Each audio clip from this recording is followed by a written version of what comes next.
questions to ask throughout a campaign with the confidence rising. I told WDF don't switch, good times are coming on even deep diving. Fan cams, reactions, watch along, still the pride of London thriving. The Eagles of South, they flying. Keep your eyes on us, we ain't hiding.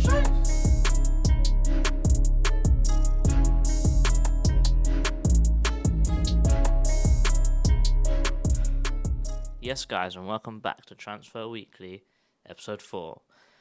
This is the show where I tell you all the rumours and all the links revolving around Crystal Palace in this January window. And in this episode today, we're going to be taking a deep dive into only midfielders. I've got 3 great midfielders for you today. Let's see what you think of them. I think that they're all pretty good contenders, but the big question today is, will we even look for them? Not sure. Are they too expensive? Probably. Are we going to loan any of them? Probably not, but let's get into it. So yes, the first player I'm going to be talking to you guys about today is Enzo Lefebvre.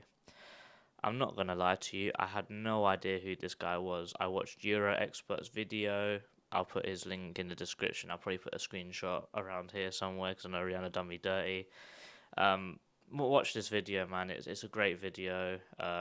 Very insightful on what he thinks that Palace needs. And listen, I know he ain't no Palace fan, but he knows exactly what we need. And I'm happy that he's taken time to actually research and talk to fans about what we need. And I think he's smashed it, if I'm honest. But Enzo Lefebvre, let's talk about him. The 22-year-old French midfielder, which currently plays for Lorient in the French league, is a very, very, very versatile player.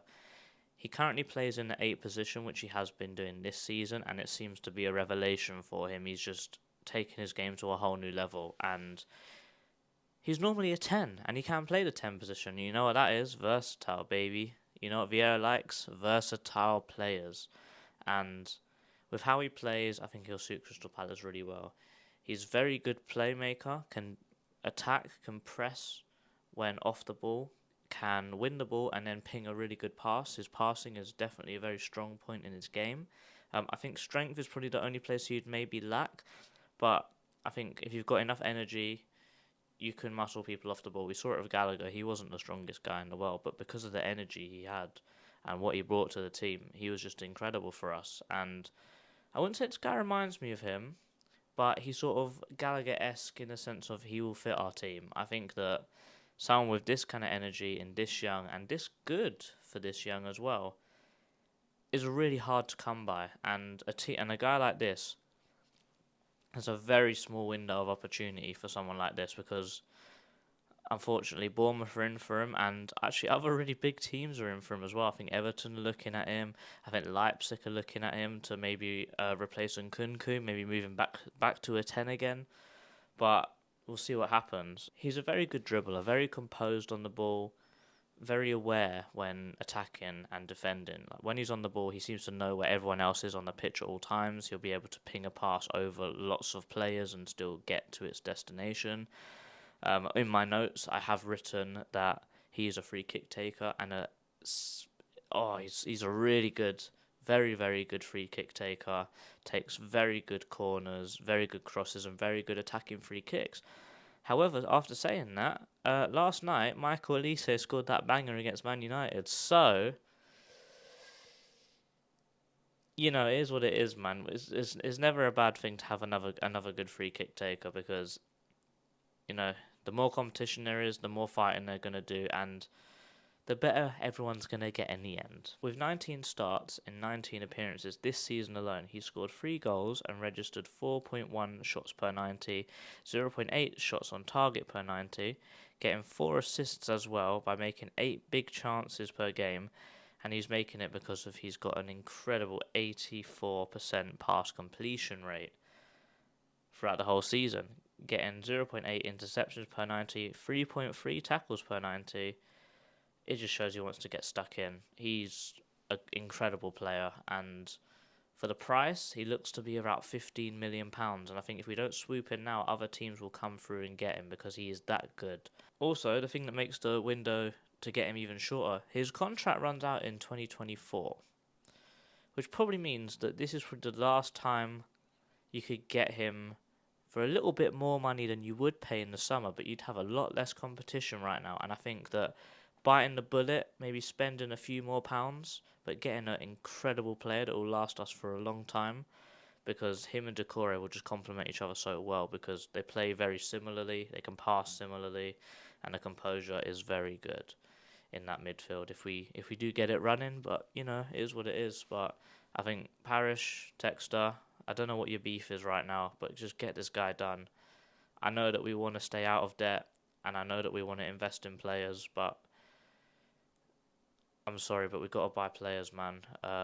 With the stand going up, I reckon that we should probably be focus that funds into the team because let's face it, we don't want to have an incredible looking stand and be in the championship.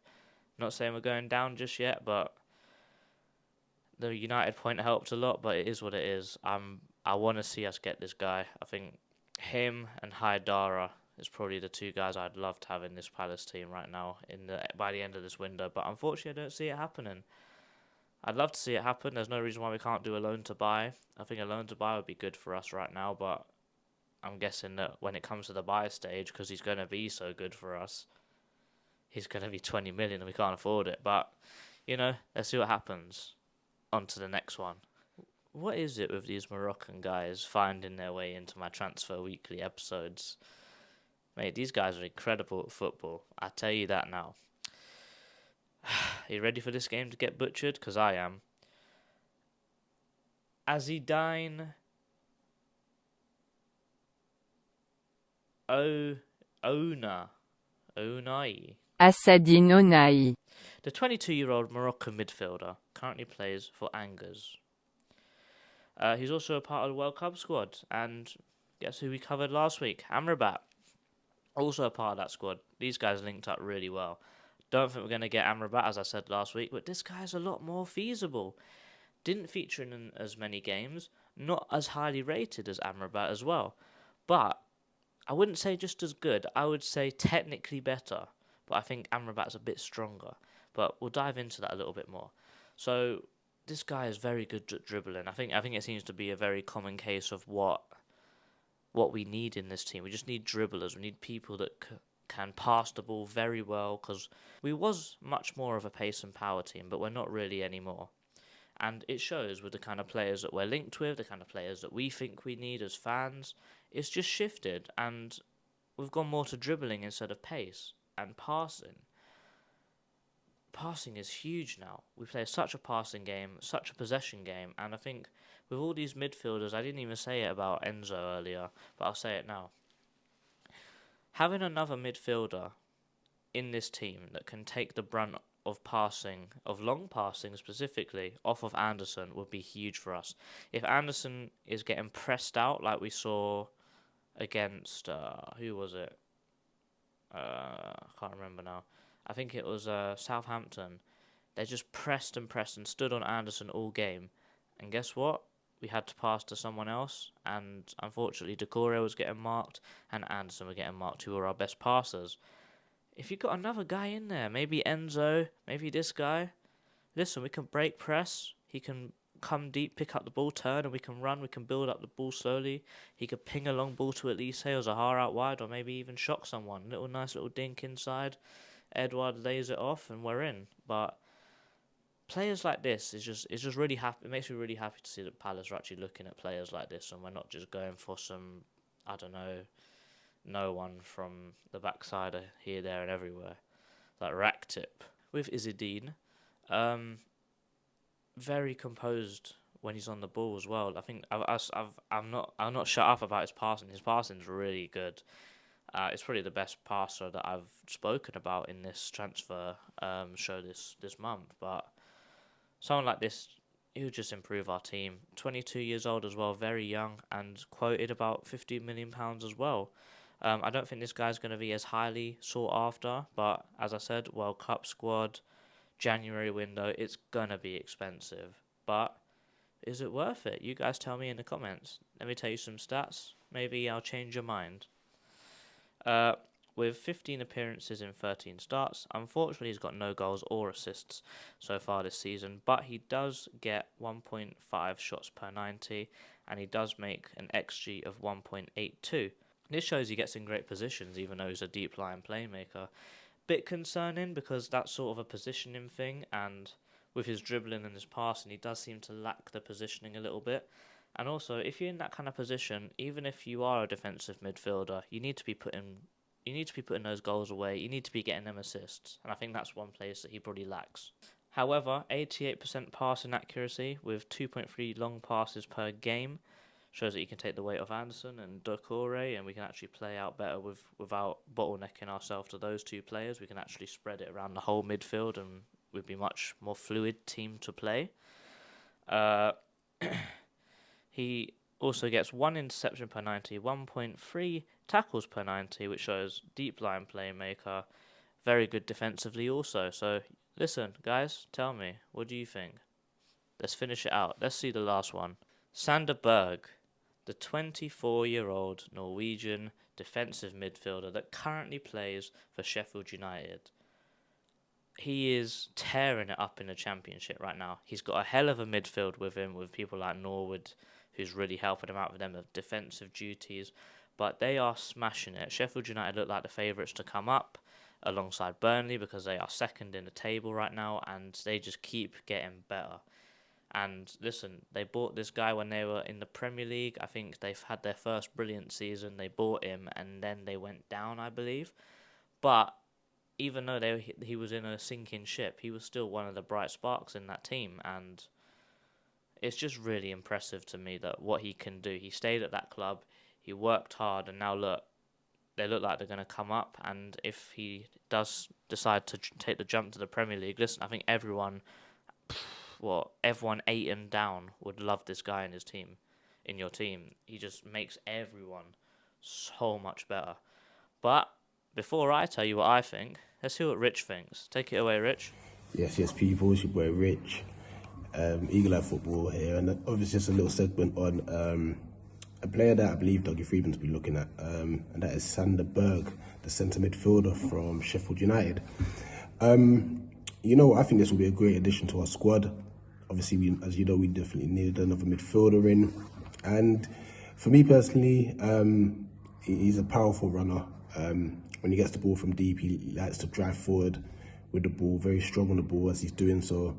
But his dribbling ability is actually quite underrated, because obviously there's a massive difference with just running with the ball and dribbling with the ball, and he can do both, you know, and I think he does that very, very well. You know, he actually gets into the box quite a lot, whether through his running or through his dribbling skills and such, and it's led to him getting 4 goals and 3 assists, I believe, this season so far for Sheffield United, which is not a bad turnaround in the Championship, you know. He's a centre midfielder. I feel like he occupies quite like a right centre mid sort of area, kind of similar to what Gallagher was doing actually for us. You know, he drifted off to the right hand side and stuff, and Gallagher did that very well, and he did very effectively for us. And Sander Berg kind of deploys that same sort of style, that same sort of playing method as well. You know, ability on the ball, incredible. Like variety of passes, short passes, long passes. He really wants to drive the ball in between the lines as well, which is something that would obviously help us transition a lot quicker. At the moment, we've only really got Doucouré to do that, you know, but we can't have him do everything. So that would definitely relieve the pressure off him and just lighten the load in there, you know. Defensively as well, he's very strong in the tackle, you know, very, very strong in the tackle. But one thing that really impresses me with Sander Berg is that is his positional awareness defensively. So like, he may not even have to make a tackle because he's in the right position and stuff, and he definitely does a lot of intercepting of the ball, you know, just because he knows where to be and when to be there at the right time and stuff. And the fact that obviously he's done it in the Premier Sheffield United, and he's also doing it in the Championship as well, which, as you know, the Championship's a very difficult league to perform in and stuff, because of his physicality and stuff.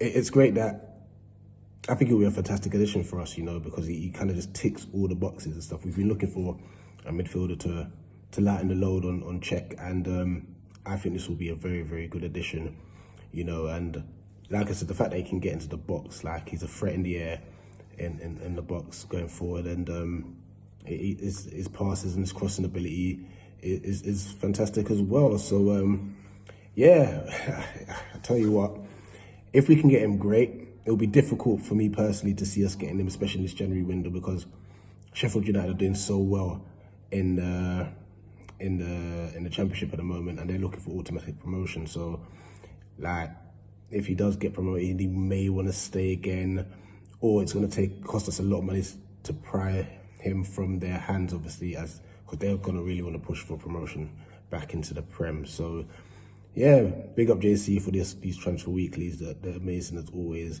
Make sure you smash the like button, and yeah, that's my thoughts on Sheffield United, Sanderberg. Peace. Yeah, definitely. He's a very strong runner. I think with the size of him and what he can do for the team, his passing's good, his defending's good, and he's very composed, very good dribbler. Probably not as good of a passer as the other people that I've talked about in this episode today, but what a player! Just what a player. So he's got very underrated attributes. Like, you know what I was saying with Azadine? Good positions, can't score. Listen, Sanderberg, this boy can score, you know. He currently plays in the 6 position, but he can play as an 8, and you know what that is? Versatile, baby.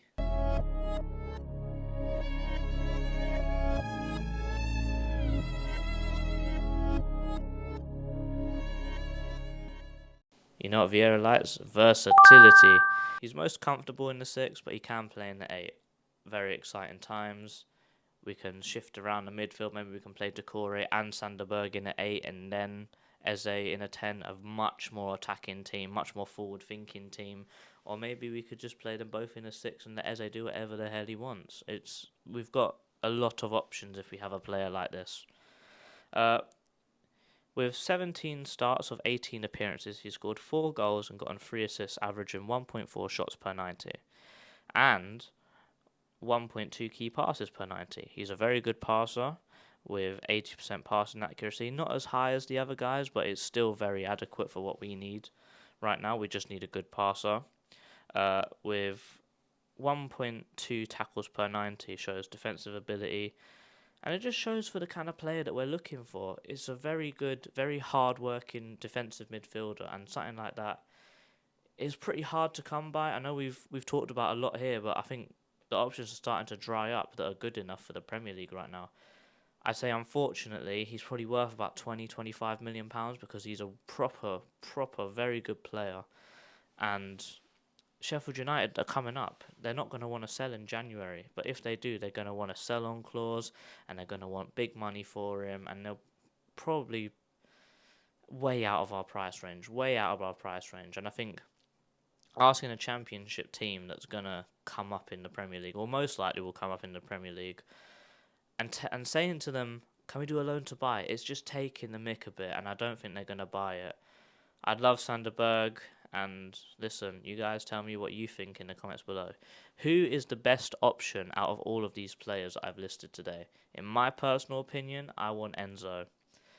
However, Bournemouth are looking at him, and other teams around the world are looking at him, like Leipzig. So it's going to be a tough one to fend off, but let's round it out, guys. Yes, guys, and that's it. Episode 4 of Transfer Weekly. Obviously, put in the comments below who you want me to cover in the next episode. Hopefully that'll be out by Monday.